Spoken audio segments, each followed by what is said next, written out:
السلام علیکم ورحمۃ اللہ وبرکاتہ۔ کیسے ہیں دوستو؟ امید ہے خیر خیریت سے ہوں گے۔ اللہ تعالیٰ آپ سب کو سلامت رکھے۔ مکۃ المکرمہ میں موجود ہوں۔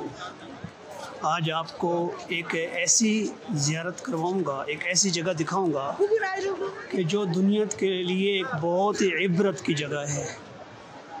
جو لوگ اپنے آپ کو پاورفل سمجھتے ہیں، اپنے آپ کو سردار سمجھتے ہیں، اپنے آپ کو حاکم سمجھتے ہیں، اور خصوصاً متکبرین کے لیے یہ ایک عبرت کی جگہ ہے۔ یہ دیکھیں، یہ دورۃ المیاہ لکھا ہوا ہے، بیت الخلاء لکھا ہوا ہے، یہ واش روم ہے۔ یہ واش روم تو ایک عام سی جگہ ہے، یعنی واش روم تو ہر جگہ پہ ہوتے ہیں، لیکن یہ جو واش روم ہے، یہ واش روم بہت ہی عبرتناک جگہ پہ ہے۔ عبرت کا یہ مقام ہے، اور تکبر لبریز، جس کو میرے آقا علیہ السلام نے فرمایا کہ یہ میری امت کا فرعون ہے، اور یہ فرعون موسیٰ علیہ السلام کی قوم کا جو فرعون تھا اس سے زیادہ یعنی اللہ کے ہاں اس سے زیادہ یہ قبیح ہے۔ اس کا مفہوم یہی بنتا ہے۔ یہ واش روم دیکھ رہے ہیں، یہ واش روم اس شخص کے گھر کے اندر بنے ہوئے جگہ پہ بنے ہوئے ہیں کہ جس کو دنیا ابو جہل کہتی ہے۔ یہ ابو جہل اسلام کا سب سے بڑا دشمن تھا۔ ابو جہل اسلام کا سب سے بڑا دشمن، اور جس کے متعلق کہا گیا ہے کہ یہ جو امت محمدیہ ہے، اس کا سب سے بڑا جو ہے نا وہ اس کا فرعون تھا، متکبر تھا۔ یہ اس کے گھر کی جگہ پہ بنا ہوا ہے۔ یہ دیکھیں، یہ حمام ہے، یہ اس ابو جہل کے گھر کے والی جگہ پہ بنے ہوئے ہیں۔ بہرحال عبرت پکڑنے کی جگہ ہے کہ کل تک جو شخص اپنے سردار ہونے کا دعویٰ کرتا تھا اور معزز و محترم ہونے کا دعویٰ کرتا تھا، جب وہ اسلام کا مخالف بنا، دشمن بنا، اللہ تعالیٰ نے اس کو عبرت کا نشان بنا دیا۔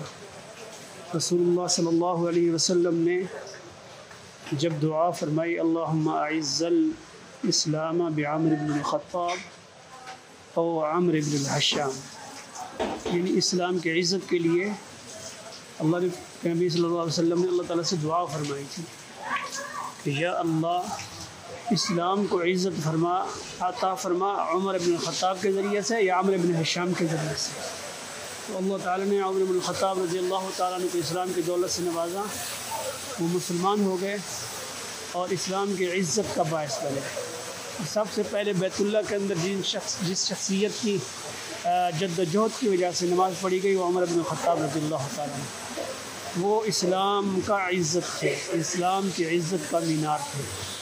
اس کے مقابلے میں ابو جہل، اللہ تعالیٰ نے اس کو ذلیل اور رسوا فرمایا، کیونکہ وہ متکبر تھا اور اسلام کا سب سے بڑا دشمن تھا۔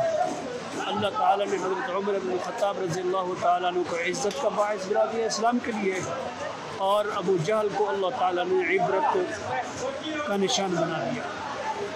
یہ سارے کے سارے جو واش روم ہیں، مؤرخین نے لکھا ہے کہ یہ ابو جہل کے گھر والی جگہ پہ واقع ہیں۔ اللہ تعالیٰ سے دعا کریں، اللہ تعالیٰ ہم سب کو ایمان کی دولت سے نوازے۔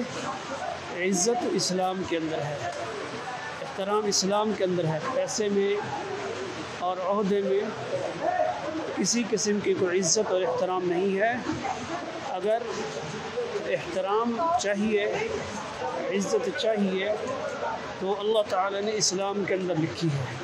حضرت عمر بن الخطاب رضی اللہ تعالیٰ عنہ خود فرماتے ہیں کہ اللہ تعالیٰ نے ہمیں عزت جو دی ہے وہ اسلام کی وجہ سے دی ہے، اور ہم تو وہ تھے، ایک مرتبہ فرماتے ہیں کہ عمر تو وہ ہے کہ تجھے اونٹ بھی چلانا نہیں آتا تھا، اللہ تعالیٰ نے جو تو عزت دی ہے یہ اسلام کی وجہ سے دی ہے، اور جو احترام دیا ہے یہ دین کی وجہ سے دیا ہے، تو اس لیے ہمیں دین کے اوپر اللہ تعالیٰ کا شکر ادا کرنا چاہیے۔ یہ دیکھیں یہ وہ جگہ ہے کہ جو حمام بنے ہوئے ابو جہل کے گھر، یہ دیکھیں یہ لوگ آ رہے ہیں مروہ کی طرف سے، جیسے مروہ سے باہر نکلتے ہیں یہ عبرت کا مقام آپ کو نظر آئے گا۔ لوگ یہاں پہ آج بھی گندگی کرنے کے لیے آتے ہیں، اور حضرت ابوبکر صدیق رضی اللہ عنہ کی شان یہ ہے کہ ان کے گھر میں مسجد بنی ہوئی ہے۔ اسی طریقے سے عزت اور احترام جو ہے وہ اللہ تعالیٰ نے اسلام اور دین کے اندر رکھا ہے، اور اللہ تعالیٰ نے جو عزتیں دی ہیں مسلمانوں کو وہ صرف اور صرف دین کی وجہ سے دی ہیں۔ اللہ تعالیٰ ہم سب کو عمل کرنے کی توفیق عطا فرمائے۔ وآخر دعوانا الحمد للہ رب العالمین۔